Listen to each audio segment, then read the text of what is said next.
All right, folks, a quick disclaimer here before we dive into about 20 minutes of my monotone voice talking about TC6.2 build tips. I just want to note that I'm not a professional driver, but I do strive to maintain my vehicles in a good racing fashion. So these are some of the tips I picked up from others that have served me well, and I thought I would pass them along.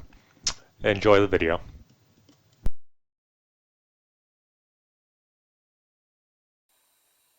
Cut a groove into the shock body and the spring adjuster ring here to where when you go to adjust your shocks you can count the number of turns, 1 turn, 2 turns, and you can do that equally on each shock. To help reduce shock packing and rebound, drill a small hole in the shock cap. There's a convenient place to do that. There's a small dimple in the cap. You can use that to locate your drill bit and drill at a slight angle out of the cap. That's where you miss the rest of the body. Here you can see I drilled a hole in this one through the bottom out through the top, just missing the body of the shock, which is good. I used a 1.15 millimeter drill bit. You don't have to use that exact size, but something, in that ballpark. I'm using a couple option parts on my shocks. I'm using RSD 3-hole by 1.1 millimeter pistons, and I'm also using RSD, or Reflex Racing is the same thing, bladders. So the bladders are a little more compliant than the kit associated bladders. So that combined with the hole in the shock should essentially give a dead shock, no rebound. So I'm doing that. I put green slime on the O-rings to help them prevent swelling, and then I'm using this particular shock. I'm using 400 CST oil, and so when I go to bleed the shocks, and they're super easy to bleed with the hole in the cap. But when I bleed the shocks, I'll put the shock shaft about halfway up and let that oil bleed out, and then I'll just screw on the cap and boom, they're done. And to keep air out of the shock, essentially when I put on the bladder, I fill the shock up with oil, till the cap, and then I put the bladder on its side and roll the bladder onto the body. Rolling on the bladder.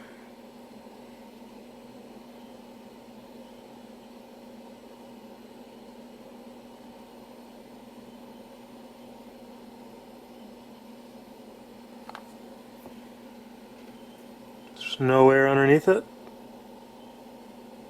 Carefully drop on the cap.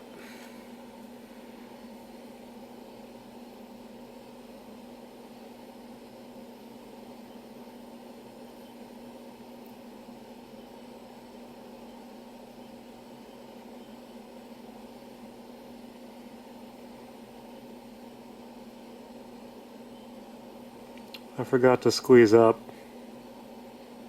About halfway up, I'll do that now. Okay.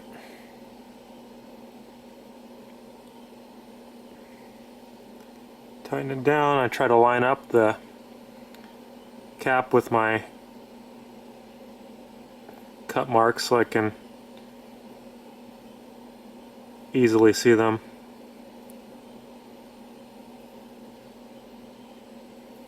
That's it.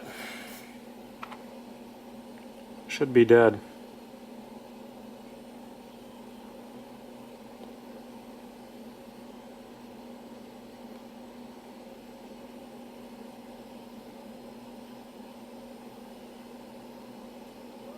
Good.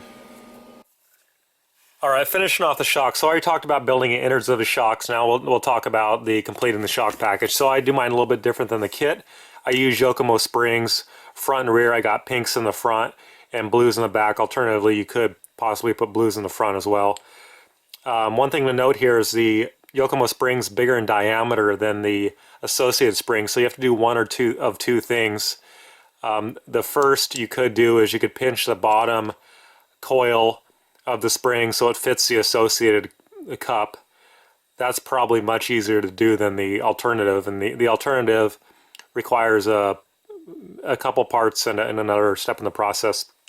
So the alternative, and what I've done here, is I got the Yokomo bottom spring cups, which obviously fit the spring, and then I got the rod ends here too for the Yokomo rod ends as well. The associated rod ends don't fit very well in the Yokomo cup. What's different on these rod ends is it uses a set screw that screws into the arm instead of a ball stud. So every time you unscrew the shock and take it off, you're unscrewing on a set screw instead of unscrewing the ball stud from the arm, which isn't a bad thing. And then the modification you have to make is, it's might be hard to see here, but the spring cup is bigger than the associated. So when the suspension goes through its travel, and you can't see it here, but it will contact the arm. So you have to take a small sanding drum on the Dremel and drill the arm a little bit. So like I said, there's a couple different options. One is to do this whole mess and get the spring cup, or you could just take a simple route, get Yokomo springs, pinch the bottom coil a little bit, use the standard associated parts, and done deal. So that's probably what I would recommend as a starting point.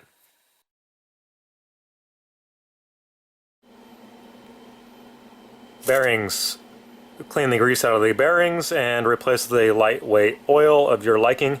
This is particularly important in the power limited classes like stock, 17.5 stock, and VTA, something to that effect. Here I just took a old water bottle, sprayed a whole bunch of motor cleaner in there, letting it soak, shake it around a bit, get the grease out of there, and then I'll thoroughly dry them and replace it with a lightweight oil.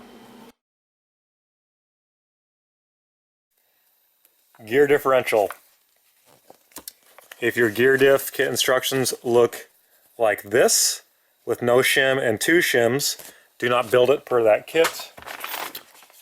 Build it per the 31344 gear diff kit instructions, which has a shim underneath an O-ring. Build 2 of these out drives, and then have 1 of the bigger shims on each of the case halves, not 2 on 1 of the case halves like the 6.2 instructions say.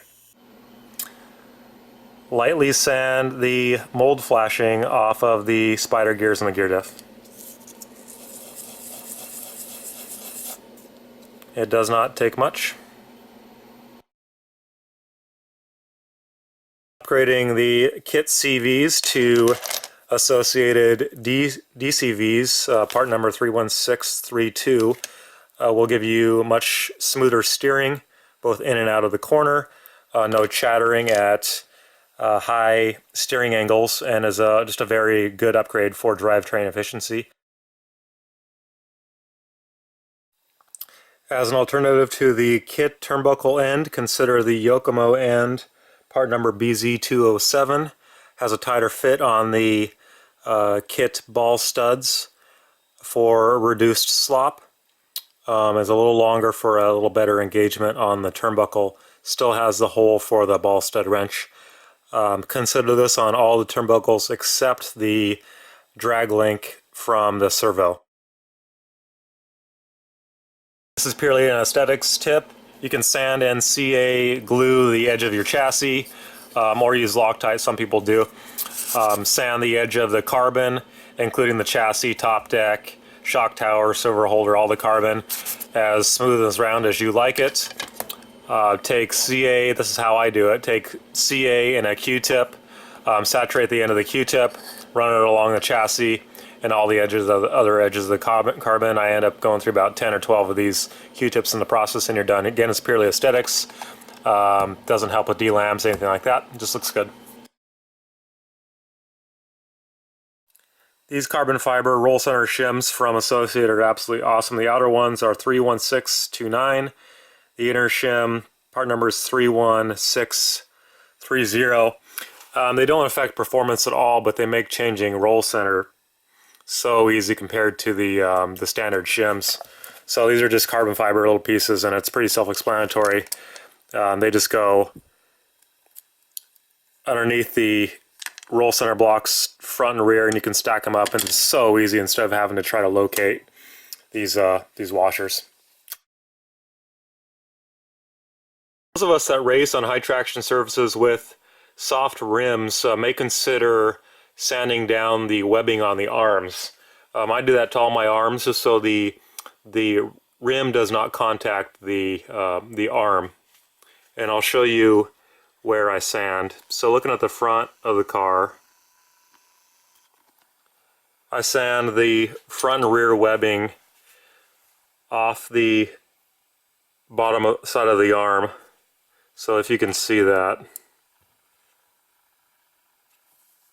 Alright, so this surface here and then a small, so I use a small sanding drum on the Dremel tool and I sand away those surfaces on both sides of the car. Going to the rear arm, you can see I sand two surfaces on the webbing of that rear arm as well.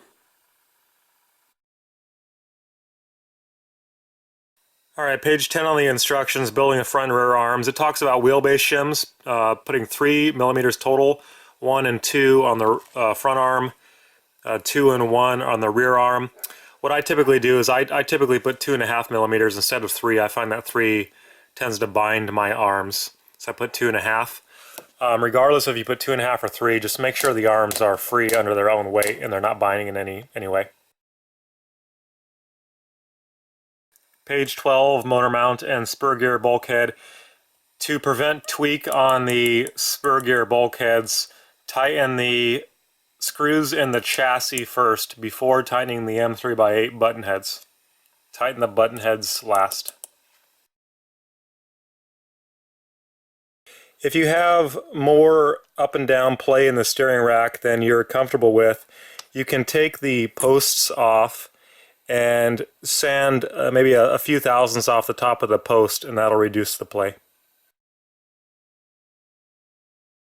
The kit instructions calls for the use of these shims underneath the hex on the front and rear axles.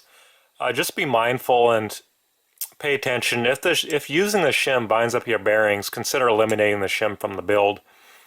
I usually have an okay time using the shim when I have using a regular standard CV. But when I'm using the DCVs on the front, lately I've been having to eliminate the shim from the build.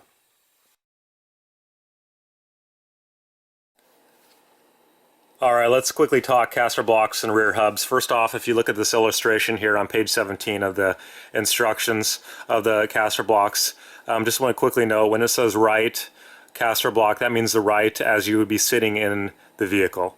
Left as you'd be sitting in the vehicle. So don't let this confuse you. If it did, it kind of confused me initially, but it makes sense. If you just build them like this, it's fine. In the later stage when you go to install them, just make sure to install on the right side of the car. Okay, moving on from that. So what I do to the caster blocks and the rear hubs is I drill and install a 3mm set screw in the bottom of the hubs and the caster blocks, right in the bottom. So I drill a hole first. I'll just go through the process really quick of what I do here. I don't have the right size drill, so I have to do this 2 stages. Drill a hole.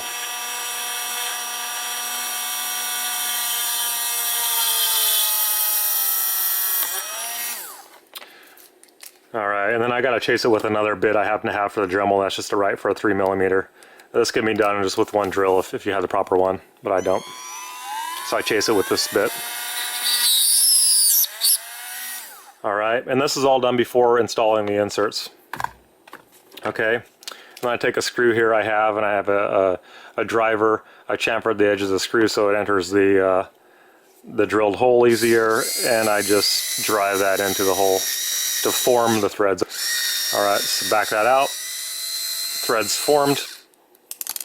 And then I just clean this edge up a little bit with the X-Acto knife, and then after I install the inserts and make the final installation on the car, I install the set screw and it holds everything just real nice and tight.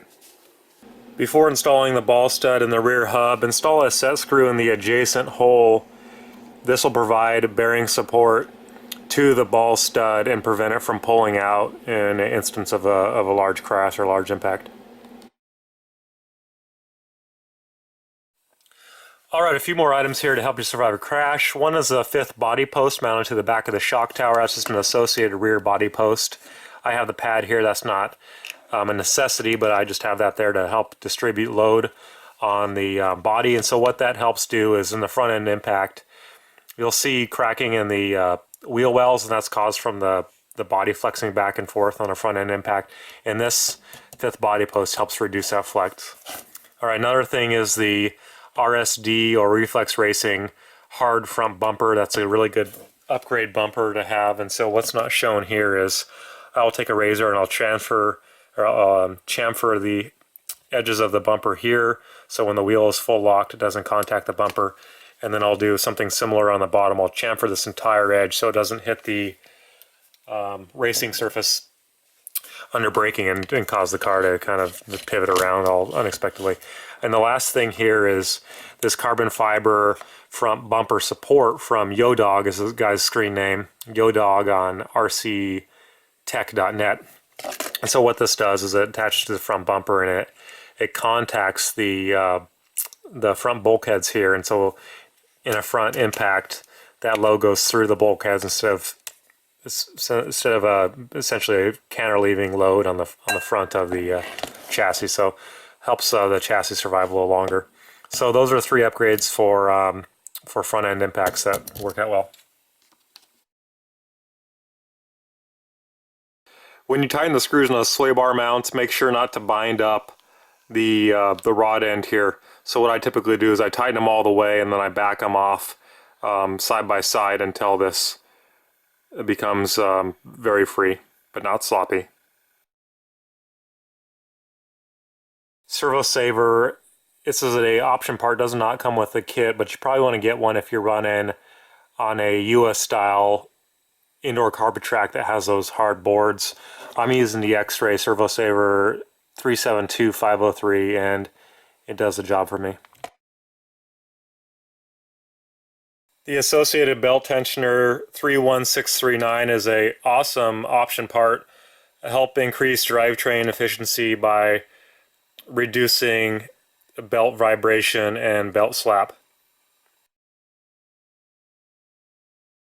Get yourself a good fan, especially in stock classes 17.5, 13.5 super stock, VTA, even modified, even though the modified motors tend to run a little cooler than stock motors. Get yourself a really good fan, allow you to throw more gear at it, to turn up the timing a bit, and it'll help that motor survive longer and cooler, and you'll get more power and speed out of your runs. So get yourself a good fan and a good mount. The associated mount, I have them on my cars and they work out fantastic.